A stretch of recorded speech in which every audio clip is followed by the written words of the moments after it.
Hello, my name's Sarah Anthony. I'm a Senior Ornithologist at Natural England.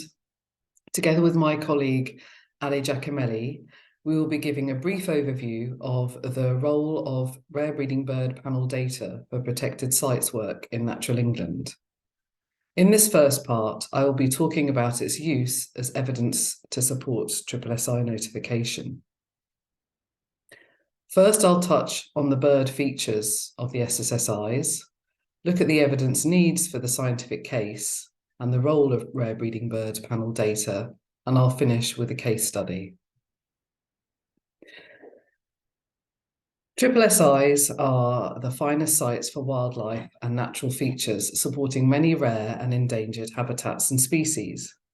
There are currently 4,128 SSSIs in England, with 590 notified for one or more bird feature.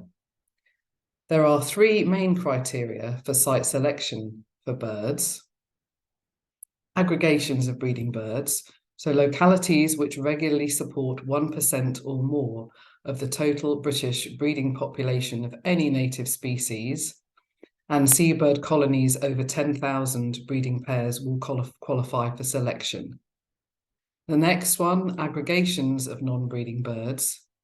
These are localities which regularly support 1% or more of the total British non-breeding population of any native species in any season. And non-breeding waterbird assemblages of more than 20,000 individuals will qualify. And finally, assemblages of breeding birds. So localities which support an especially good range of breeding bird species that are characteristic of a particular habitat defined by an index value will qualify.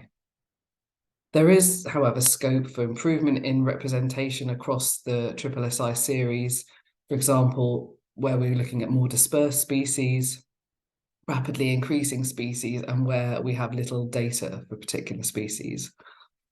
So rare breeding bird panel data can provide supporting evidence where we're looking at aggregations of breeding birds and also for assemblages of breeding birds as site features.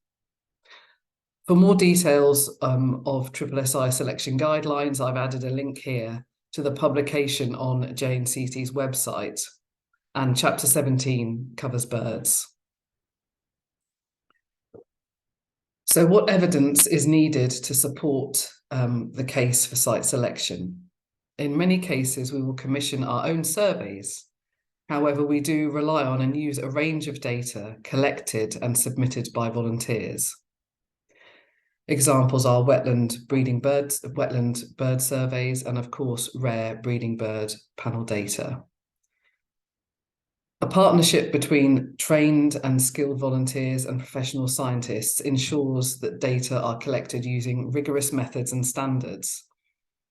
They are then analysed and validated, resulting in the production of reports and peer-reviewed publications. So this data is well respected and widely valued. Of the 3 SSSI cases I've been involved with in the last year or so, all have relied heavily on such data, and in fact all have presented rare breeding bird panel data as part of the evidence to support the case. So it's really critical. So I'll finish with an example of a live case. The Penwith Moors SSSI in Cornwall was notified in October last year. It's a 3,000 hectare site comprising heathland, wetland and acid grassland, and it supports a number of rare and threatened habitats and species. An initial desk study of existing breeding bird records across the area for consideration indicated likely importance for breeding birds. So surveys were carried out in 2014 and again in 2015, and these found that the site supported 55 pairs of Dartford warbler. That was in both years, actually, very consistent. So this represented 2.5% of the British population, and this is well in excess of the 1% threshold. Now, this is a complex site. It's got a number of interest features, and it's taken time to gather the evidence for the site and put together the case. It was to be considered by our executive committee to decide whether to progress with this in early 2022, so last year, and we knew that the age of the data by that time would be questions. So at this stage, we decided to seek additional evidence, and we requested rare breeding bird panel data from 2016 to 2020. So this map shows the SSSI boundary outlined in red, and records of probable or confirmed breeding pairs from the 2014 survey are shown in blue, and those from 2015 in green. The pale blue 1 kilometre squares on the map show locations where probable or confirmed Dartford warbler breeding pairs were recorded from 2016 to 2021, and this is principally from the rare breeding bird panel dataset, but it also includes additional records, a few from the Cornwall Bird Watching and Preservation Society. Now, these 1 kilometre squares correspond spatially with the records from the 2014 and 15 surveys, but as you can see, additional 1 kilometre squares are also occupied. So this indicates both persistence in breeding across the original locations and also a possible expansion from these core areas.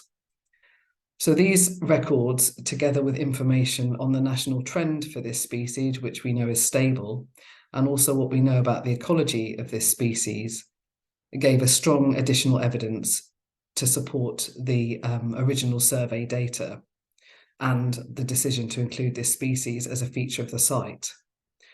So the consultation period for this SSSI closed on the 7th of February, and our board will be considering whether to confirm the site as a SSSI in May of this year. So we'll see what happens there. So finally, I'd like to emphasise the importance of rare breeding bird panel data as corroborative and supporting information for SSSI cases. If time allowed, I could give more examples, but I can't stress enough how valuable these records are. However, we can only make use of them if they are collected and formally submitted in a timely manner. So please keep up the good work. Thank you.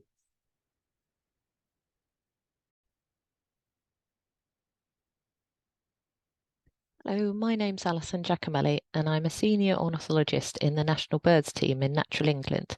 I lead on our work on condition assessment, so I'm here to tell you a little bit about that work and the importance of the RBBP data in it.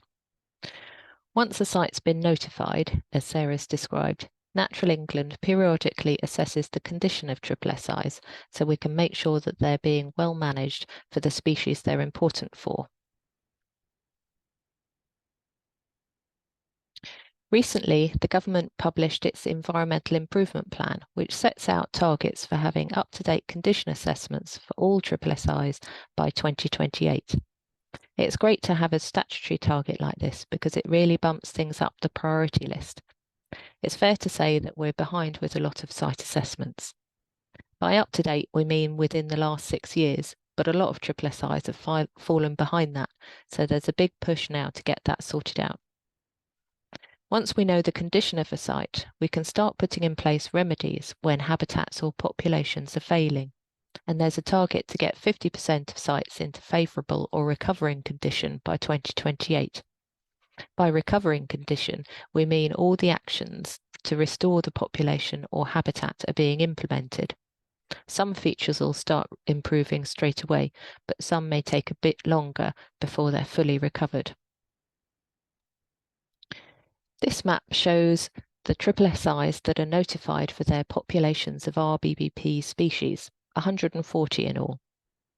Some RBBP species have a lot of SSSIs, so there are 34 Dartford warbler sites and 27 with little terns on them.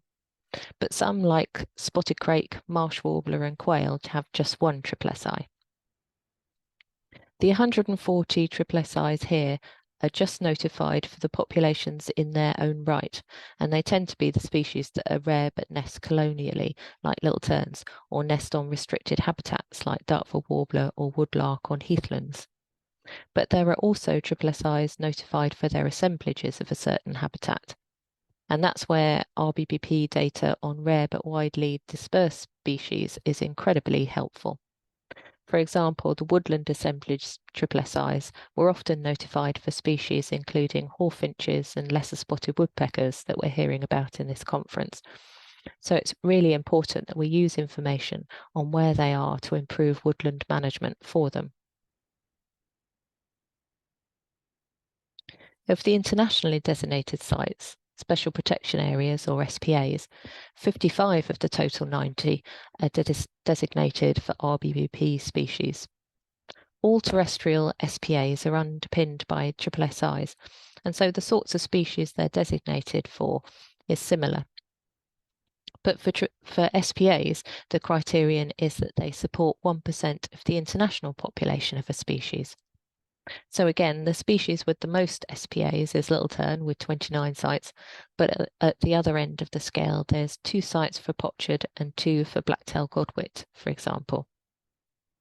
So your data could play a massive part in increasing our understanding of how birds are doing on SSSIs and SPAs, so that we've got the ammunition to improve habitat management where it's needed. To take bittern for an example, there are 9 SSSIs notified for breeding bitterns. Using RBBP data, we can look at how the SSSI suite is performing for bitterns. To condition assess a population, we compare the current numbers on the site to the time of notification. If numbers haven't declined more than 25% for a breeding population, then the site is in favourable condition. But I should stress that that 25% is to take account of natural fluctuations in numbers. If there are anthropogenic reasons for a decline of less than 25%, then we would still call that unfavourable, so that actions to remedy the situation are taken. And alongside population size, we also look at the habitat area and compare that to the size at time of notification to make sure there hasn't been any decrease.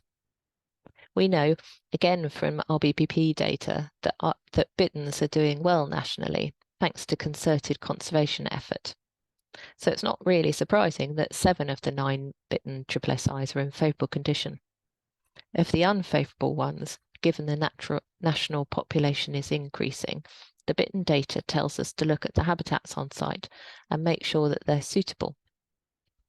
So as well as habitat extent, we'd look at habitat quality. So water levels, water quality, amount of reader edge available, disturbance and food availability. And then we can put in place measures to sort out those problems to get the site in favourable condition. And then looping back to what Sarah's been saying, the distribution data can be used to make sure that we've got the most important sites for bittern notified so they can be protected from external impacts.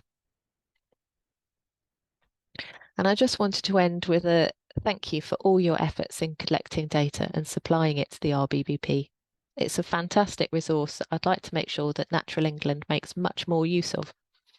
Up until now, we've tended to request data for individual sites or maybe counties for condition assessments.